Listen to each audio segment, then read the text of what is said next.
Hello, grade 9s. All right, so I'm going to explain to you how open tubes work. And yeah, I think you'll find, like I already kind of explained it in the last video, it's kind of long, so this will be a lot shorter. And what I did was I put a couple extra practice questions just to see if you get the hang of it. At some point we'll have like a sound unit, like a little online test. It's open book, it's pretty straightforward. We'll do it after this week, so maybe early next week. I'll give you, we'll give you Friday and Monday off, maybe like a real long weekend, and then maybe we can look at that next week. All right, so let's finish off this whole thing on resonance in tubes. And all right, if you remember, we did closed tubes yesterday, or I think it was yesterday. Anyway, I don't know, but okay, so let me go through some of this with you. This is the next worksheet. You could probably do it without my help if you watch that first video, but let's just do it together here anyway. All right, so the stationary points, again, are called nodes, okay? And the areas of constructive interference are called antinodes. And we've been looking at nodes and antinodes for some time, okay? They are opposite of the points of node displacement, okay? Each consecutive node is separated by the next node by 1/2 of a wavelength. Those things are always true, whether it's strings or tubes, doesn't matter, okay? Fundamental frequency is the lowest natural frequency of resonance in a vibrating object. Oops, that's French version of object. Okay. All right, so there you go. Okay. So, all right, if you watch the video from before, I want to go over that whole thing again, but if you watch the video from before, at the open ends of tubes, you always get antinodes. Okay. At the closed end, you always get a node. But here, with a tube that's open on both sides, like here, I'm just going to use my little rainbow highlighter here. This tube is open here, and it's open there. So remember what a tube is. It's a hollow, like say, straw, in a way, is a tube like this. Okay? But almost all wind instruments are built this way, except for maybe a pipe organ. Okay? So like flute, the trumpet, like all the brass instruments, trombones, stuff like that, all of these instruments, clarinet, are open on both ends. There's a hole at the one end, and then there's a hole you blow through at the other end, okay? And it's open at both ends, okay? And there's a good reason for that. All right, so here's the deal. I'm going to draw these harmonic modes. I'm going to erase my two little open ends. Okay, so see how both sides are open this time? Not like a test tube, which is closed at the bottom, or a bottle that you blow over the top of. So in the first mode, there's a node, and that node is right in the center. And then you get a wave that looks like this. Okay, and then you draw its opposite. And that is the first resonant mode. Okay, it's 2/2 of an antinode, and 2 quarters make 1/2 of a wavelength. Okay, and then if I just cross multiply, that means the wavelength is 2L. Okay, now I'm going to go through the next picture here. In the next picture, you get 2 nodes. It looks something like this. Actually, I need to draw them a little further apart. It's not really right. So one there and one there.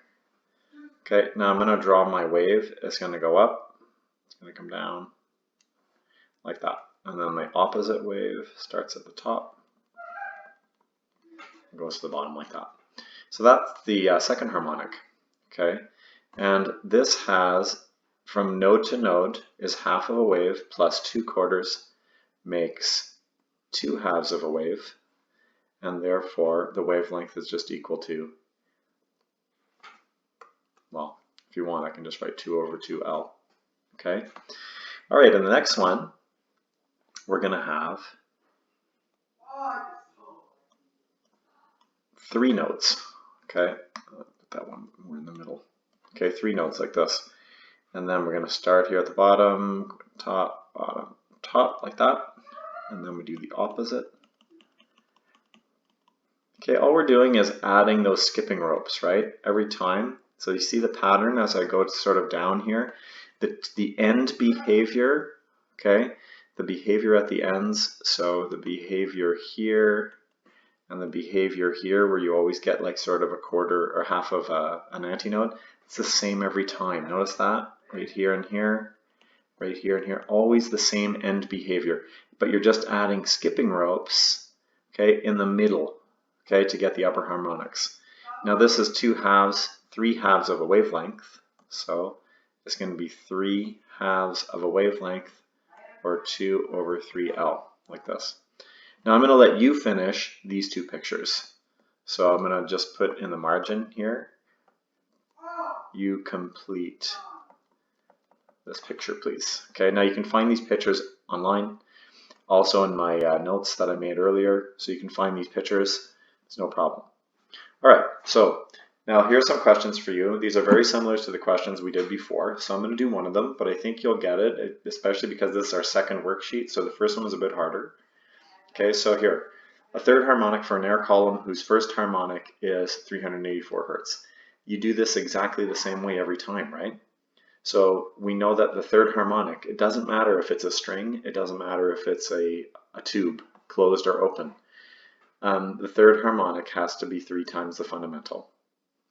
So that's 3 times 384, and I will let you fill in the blank, okay? The first harmonic of a tube whose fourth harmonic, pardon me, is 1296. Well, if 4F0 equals 1296, you solve that for F0, the first harmonic, okay?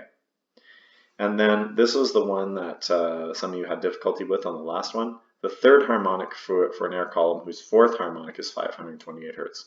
So what you would do is do this step first, where you'd go fourth harmonic is 528, okay? Solve it for the first harmonic, and then say, okay, so the third harmonic, therefore, 3F0 would equal blank, and you fill in that blank. Okay, so I hope that makes sense to you. Harmonics just work that way. That's our harmonic list. I explained that in a separate video yesterday. So here are some pictures for you. Okay, you need to know how to count wavelengths. Okay, so like counting wavelengths in a tube like this is pretty easy. Just look at the nodes. I'm going to color in the nodes here. I'll use the black this time. The nodes are always half a wave apart. So this is 1 half, 2 halves. Okay. So from here to here is half a wave, from here to here is half a wave. This is a quarter, and this is a quarter over here. So if you add that all up together, okay, how many wavelengths do you see? Well, 2 halves plus 2 quarters make 3 halves. So you go 3 halves of a wavelength equals 63 centimeters, which is the distance of the entire tube. Notice how the tube is 63 centimeters long. What they're saying is this whole thing is 63 centimeters all the way across. So now just use your math skills, just cross multiply. Therefore the wavelength will equal 2 over 3 times 63. And then I'll let you finish that off. Okay, I'll let you do letter B. Okay, now in letter C we don't have to draw anything. It says the first harmonic of a wave pattern for a 425 air column. Now these are on this page all open air columns. Okay, so that means in the first harmonic, we go back to our list over here, the first harmonic, this is the case where the length is half of a wavelength, right? So what we do is we just go like this. Half of a wavelength will equal 42.5. See, they're telling you what L is, centimeters, right? So therefore the wavelength would be 2 times 42.5, whoops, pardon me, 42.5. And that's going to equal 85, right, when you multiply it by 2. But I'll let you fill it in. Okay, now the fifth harmonic for a 1.4 meter long air column. Notice the difference in units. So this is the length of the tube. The fifth harmonic, so we just go up to our list. The fifth harmonic, there's a pattern. 1 half, 2 halves, 3 halves. Okay, I don't think it's any surprise this is going to be 4 halves. This one's going to be 5 halves, right? It's just like strings. In fact, the way this worked out is just like the way it did with strings. So what happens is, for the fifth harmonic, what you're going to do is get 5 halves of a wavelength on the fifth harmonic, that number 5 means it's the fifth harmonic, equals L. Okay? You just solve that for L. So I'll let you finish that question. Okay, so anyway, I'm going to let you do this homework here. Basically, you just have to use that chart and use the harmonic list and stuff like that. And then here, if you want, I can show you the steps for this first one. It says Stan Dingwaves, okay, is playing his open-end pipe. The frequency of the second harmonic is 882 hertz. Okay, that's a pitch of A5, so it's actually a note, note on the keyboard, right? The speed of sound through the pipe is 345 meters per second, and the frequency is for the first harmonic. Oh, determine the frequency of the first harmonic. Okay, so let's do that first. First of all, they tell us the second harmonic is 882.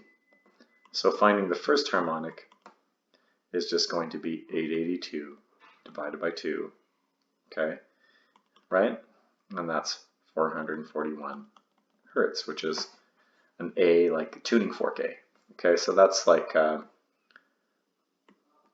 is the first harmonic, okay? And the length of the pipe, well, in letter B, it's if the second harmonic is 882 hertz, okay, so speed of sound, all right, so we need to find the wavelength. So what we're going to do is go V equals F lambda, but I'm going to solve that for wavelength, so lambda would equal V over F. Now you can use a formula sheet for this, right? So V over F would be, this is the speed, V, that is the frequency, F, so it's going to be 345 divided by 882, and you'll get a certain wavelength. I don't want to do the whole thing for you, but you'll get a certain number of meters, okay, let's put it that way. So that's your wavelength. Now that's not the answer. We need the length of the pipe. So we know that the length of the pipe and the fifth harmonic, the second harmonic, is equal to 2 over 2 wavelengths. Well, 2 over 2 is just 1, so it's equal to the wavelength. So you've answered the question right there. Okay, so you use these kind of steps. So I'm going to rainbow them for you. Don't forget the universal wave equation, and don't forget the chart, okay? Now, if we ever we will have a quiz and stuff, it's open book, so you'll have a chart, right? You'll be able to look at it like this. You don't really even have to memorize it. This is a real opportunity for you to get a great mark on this. Some of you didn't do so well when we did sound before, so this is a great opportunity. All right, I'm going to let you finish that, okay? And I will post answers later this week.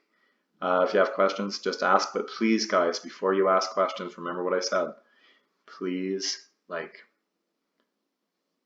look at the material I posted. Okay, follow my YouTube channel with the grade 9 STEAM videos.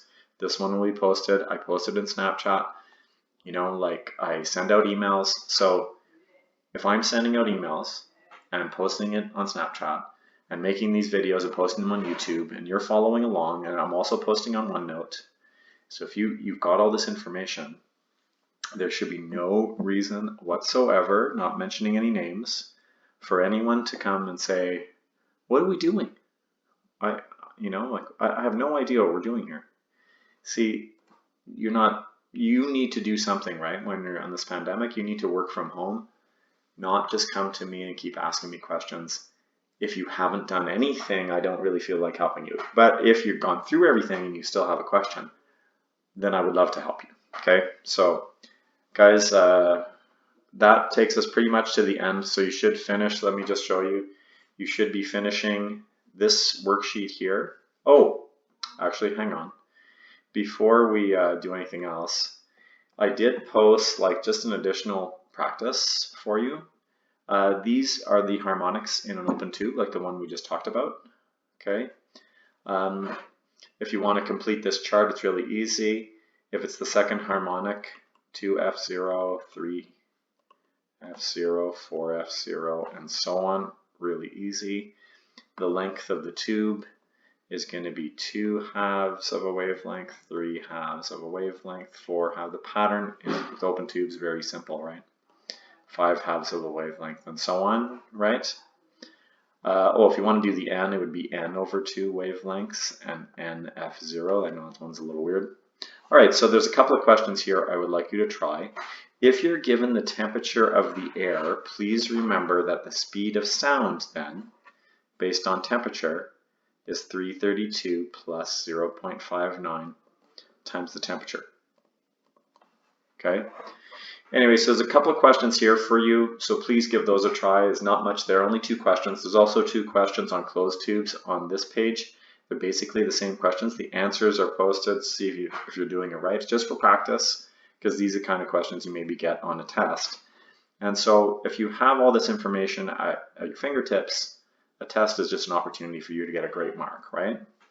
Since it's all open book. So anyway, okay, so just going through this now, looking at the sound outline. Now you should be able to finish that last lesson as well on open tubes. So please do that. I might post one more piece of like a video for you about the musical thing, because we did some of that before the break, but probably not everything. All right, guys, have a great day. I'll talk to you later.